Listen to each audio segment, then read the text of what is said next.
Закон донесен во лоша процедура, како што беше вчерашното донесување на Законот за употреба на јазиците, мора да заврши пред Уставниот суд, смета Мирјана Лазарова Трајковска, поранешен судија во Судот за човекови права во Страсбург. На овој закон, вели, мора да му се даде шанса да му биде оценета, не само уставноста, туку и постапката во која беше донесен.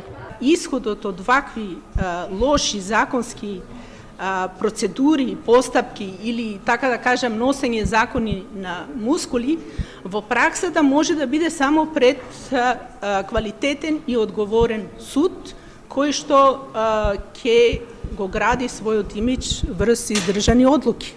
Се другото е политика и политиканство. Законот, вели Лазарова, мора да стигне до Уставниот суд и од причина што немаше можност да го добие мислењето на Венецијанската комисија. Потенцира дека законите таму се испраќаат кога се во нацрт верзија, за да се даде оценка на пропустите и слабостите, а испраќањето во оваа фаза е задоцнето. Што се однесува до најавата на председателот Иванов дека нема да го потпише указот, вели дека овде не се работи за желба, туку за должност, а тој е должен да го потпише кога законот ќе биде повтор пат изгласан во собранието. Рокот е пропишан во Законот за собрание и е 7 дена од изгласувањето.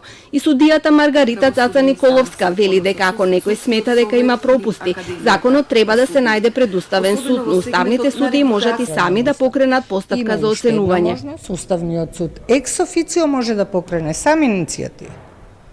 Тоа не е во голем број на правни системи воспоставен како систем, како право. Тоа право или таа обврска, да речам, ја има нашиот Уставен суд, па нека се повели, нека се види што институциите можат како одлука да донесат.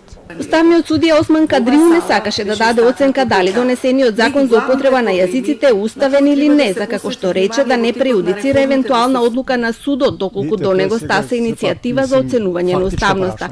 Смета дека во законите има решение во случај Иванов да не го потпише законот. Треба, повторувам, да се изврши добра консултација во нашите позитивни акти, сметан од Устав како највисок правен акт, Закон за собранието и Деловникот. Во нивните решенија мора да има излезно решение како да се постапува и како ќе се постапува и во овие случаи. По досегашната уставно-правна пракса на независна Македонија не постои ниту еден случај закон да биде објавен во службен весник и да почне да се применува без подпис од шефот на државата. Председателите Борис Трајковски и Киро Глигоров и повтор пат одбиле да потпишат закони, како Законот за пратеници и Законот за кривична постапка, пошто тие никогаш не стапиле на сила, но тогаш не бил донесен Законот за собрание, што сега според правниците го обврзува Иванов да го потпише Законот за употреба на јазиците. Законот за употреба на